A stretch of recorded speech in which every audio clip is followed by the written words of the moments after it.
I've got no idea if that little intro just worked. Let me know if you're with me live or you watch this back. Just let me know. Did you see any of that beginning part? Hope you're doing good. Gary Turner here. It's Sunday the 3rd of July 2022. I've just started last week doing a weekly reflective live. Honestly, it's as much for me as it is for any of you out there maybe watching this live or watching it back, should you be curious enough to find out what the heck's gone through this brain over the last 7 days. But let me get straight into it. This afternoon, today, the 3rd of July, I was very, very privileged to witness the first module going live of the Possible Future cruise intro to decolonial sustainability. And I'm still sitting in the learning, the challenge, the uncomfortableness of the incredible course that the Possible Futures crew have co-designed and co-created. It's completely closed now. They've got full cohorts for the next 4 months. But if you're interested, do drop Sam and the collective a line at possiblefutures.earth, one word. Do check it out. If it's not just the people in sustainability or those that are, that's a key target audience. What hit me so hard, people, today, less than 1 hour ago, I've known this. I've been sharing some of this over the last 12 months. I've learned more through Sam being my systemic guide. I cannot be talking to you through this laptop, unfortunately, at this time in our evolution as a species, without some other communities being harmed, oppressed, or even murdered, so that I can use this laptop. Let that sink in with you for a second. There are people around the world whose lives are expendable to allow you and I to live the Western life that we live. Does that sit well with you? Doesn't sit well with me. But we're completely blissfully unaware most of the time because of how the matrix operates. And it really hit me hard today as they shared a mixture of videos and also other content and facilitation. Right now, in middle of 2022, it's still happening. The colonizer mindset, the oppressive mindset, the domination over others seen as less worthy is happening today. We don't want to admit it, we don't want to see it, but it's happening. And it's still pretty raw in my own body. So an invitation, please check out possiblefutures.earth if you're curious about this topic, and I invite anybody to be, as we look to heal as a species going forward. That's the only thing that's going to help turn things around. It's not going to be more money, it's not going to be getting to Mars if you're super rich. Check out the intro to Decolonial Sustainability course by the Possible Futures crew. It's sublime. The only word I can use. Absolutely incredible. Very, very grateful to have witnessed the first part of it today. Very, very, very important work. Something else I want to share with you from this week. You'll start to see how some of this links into different areas. Is I watched a documentary. It's actually the second time I've watched it. I totally forgot watching it the first time round, bizarrely. But it's called Aluna, sorry. And Aluna is a quite incredible documentary series. Oh, wrong one. Actually, do you know something? I'm Mr. Vulnerable. It hasn't quite all lined up exactly how I'm going to do it, so I'm going to just jump around as I see it on my screen. Let me just share, because it all weaves together, and if you follow me, you'll be able to connect the weaves. So let's have a look at this one. Let's have a look at this learning for me this week. So let's share this one. So I was really, really grateful. This is last Thursday. I was one of the goal models with Denise Hillerman from the Lead Curriculum. I met Denise at Yetunde Hoffman's incredible Enjoyable Life series last December, and it really was an amazing, amazing experience. If you can join this year, Friday the 9th of December 2022, please do join, get along. It's a really beautiful event with lots of amazing humans. But in essence, I was very lucky to be chosen to be a speaker, and ended up joining with around 12 to 15 amazing 18 to 25-year-olds last Thursday. And my goodness, you can see here, if you click through to the show notes, you'll be able to find a link to this. And I learned, as Denise captured, I want to be more playful. Like I say, I start with a really serious and importantly serious message for us to be aware of. But it's also totally fine for us to still be playful as we navigate all of these challenges, as we navigate the complexities of all these different systems and interplays. We need to be playful with that, and I was reminded of that by being part of this amazing event last week. And the really cool thing, these young people, they get it. They totally get it. They're not afraid to show up fully, to say what they need, what they want. They're not being entitled. They're not being prima donna-ish. They're just saying, I'm not prepared to accept the BS that everyone else was prepared to accept many years ago. And I think the more of us that can join them in that, I think the healthier it's going to be for all of us in the end. So that was another key reflection for me this past week. What's going to pop up now in the Magical Mystery Tour of Garry's brain of the last week? This one I put out yesterday on my way back up from Bournemouth. So for those that may not know me, I've actually was diagnosed with testicular cancer back in January of 2020, just as the pandemic hit. Had my right testicle removed on the 19th of March 2020. And this was really just a reminder for everybody, any human being that has testicles, please check them. It was really easy for people not to. I had a tiny little pimple. I could have ignored it. In past years when I was less aware, I probably would have done. And it's just really an invitation to all of you out there that may have a testicle to check them, keep an eye on them, and just make sure, even if you see even a slight little bit of growth, make sure that you get out and you get it checked. What I'm particularly intrigued by, and again, I'm not a vanity metric human being, but it's probably the post that's had the most engagement in a very, very long time. But looking at the analytics, and this is important. Why is it important? It's because it's certain people, 46 chief executive officers, and 33 managing directors, 80 founders. I'm not about vanity metrics, but why I'm saying that is, if my message reached you, CEO, managing director, let's please have a conversation, because I'm pretty sure that you're going to be leading an organization that could do with more vulnerability, could deal with people being able to show up and connect on a more human level, so that you not only just connect, but drive better performance, better outcomes, in a more connected and interconnected way. So I know that 46 CEOs have seen that post. You've seen a little bit more about me as Garry as a whole vulnerable human. 80 founders. A high number of managing directors. Let's have a conversation, because a high proportion of those will probably be male. And maybe, I'm pretty sure. It's okay. It's okay to be vulnerable. It's okay to have conversations like this. And that's what I tried to model with that post.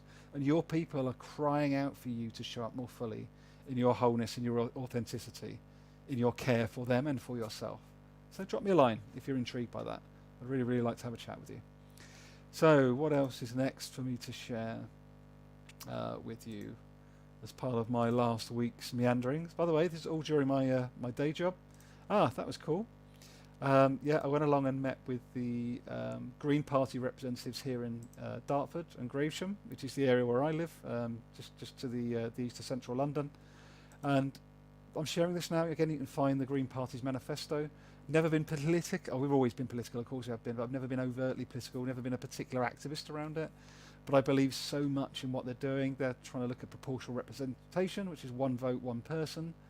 Ironically, the first time we had that particular system in many, many years is when we chose Brexit in the UK. Whatever your view is of it, that was a proportional representation backed vote, and that's probably why all of the parties are trying not to have PR, because it really does mean the voice gets heard. But of course, they're also looking at climate. They're also looking at unconditional basic income, UBI. These are all topics really close to my heart, because I really believe in us driving a more equitable outcome in the future. So do have a look if you're interested. I'd invite you to check out the Green Party for the next election, just in case they align with you in the same way that they align with me these days, to be completely honest. And that's alongside my role within the extractive sector. I do genuinely believe it's critical that we looked at more inclusive systems as we go forward, for the benefit of us all, and of course for nature as well. What else have I got coming up? Thought about and was engaged in quite a lot this week, people. This is really, really powerful. Really powerful. So Ada Paris, amazing human being I've listened to their conversations on Clubhouse as well during the pandemic around trying to develop more inclusive, more regenerative, more connected ways of being and leading ourselves and others. And to be honest, this is a critical TED Talk. If you've not watched it yet, it's called What Type of Ancestor Do You Want to Be? What type of ancestor do you want to be? And I think it's a really critical question for all of us. You know, what is, in essence for me, that's speaking to the fact of what you're going to leave behind. When you're on your deathbed, when you're saying, okay, I contribute to X or I tried to do Y, what are you going to be saying? Is it, I accumulated wealth, I made a load of money, I handed down millions to my kids? Great, that's your thing, that's your boat, great. But how much does that help the wider connected, interconnected humanity and life as we know it on this planet? My invitation here, and I'm continuing to work on this myself, is how do we try and be better ancestors individually and collectively? And that's going to involve a lot more vulnerability, a lot more connection, a lot more awareness, a lot more listening, and a lot more centering, most importantly, of people that we don't tend to hear from at the moment, which is those communities weaving this all together that are most oppressed and dominated by our capitalist system. That's the reality. There's a lot that needs to change, and we, particularly those of us working within a big corporate setting, have really got to get bold. We've got to speak up, be less silent, but from a place of invitation, a place of connection, a place of love and empathy. We need to reimagine together for one another, and particularly for those that need to be centred as a part of all of our design going forward. So do check out Ada's TED Talk, absolutely sensational. Really, really love to hear what you think and thought. If you do check that out, as always, if you're watching me live or watching this back, who knows, you can always subscribe and follow more of my work at hexochangenow.com as well. So let's have a little look-see. What else have we got left to share today of my last weekly reflections? What are we popping up here? So let's have a little look at this one. So really exciting times. Shahana and I, so Shahana's also part of the Possible Futures crew, of which Samantha Sapaya, my systemic guide, and Anna Donardin, and also Nolita, and also Louisa, and also Christina, an amazing Global South to Global South collaboration, doing amazing work. When I opened up this live today, my reflective weekly live, I spoke about the intro to decolonial sustainability. Shahana's part of all of that crew. And then we've also got Paul McCarthy and Sarah Evans. And what's Shahana and I looking to do? We had this wonderful idea a few weeks ago that we really want to try and help hold the space, create the space for us to come together across sector, across function, across different parts of the world over time, to co-create new narratives. You know, as Shahana says, the age of the metaphor of the workplace, or the age of an organisation being a machine, is dead. It's finished. We know what we've got. We've got colonialism. We've got rampant inequity, we've got oppression, we've got genocide. All of these things are directly linked to the current system. Okay? That's the facts. You can't get away from it. So we want to try and co-create new narratives, and that's what we're starting to do tomorrow. 3 o'clock tomorrow, Monday the 4th, Independence Day. Independence from the Matrix, a play on 2 films that Paul McCarthy put into the mix. We would love for you to join us. You can find the link in the show notes here. Why don't you join us? It'd be really, really, really lovely for you to come along and be with us and contribute live and interactive as well. What else have we got left? I'm trying to share my screen on StreamYard. What else have we got? We've got the other. There's another right here. Not right here, sorry. Another community campfire. Here we go.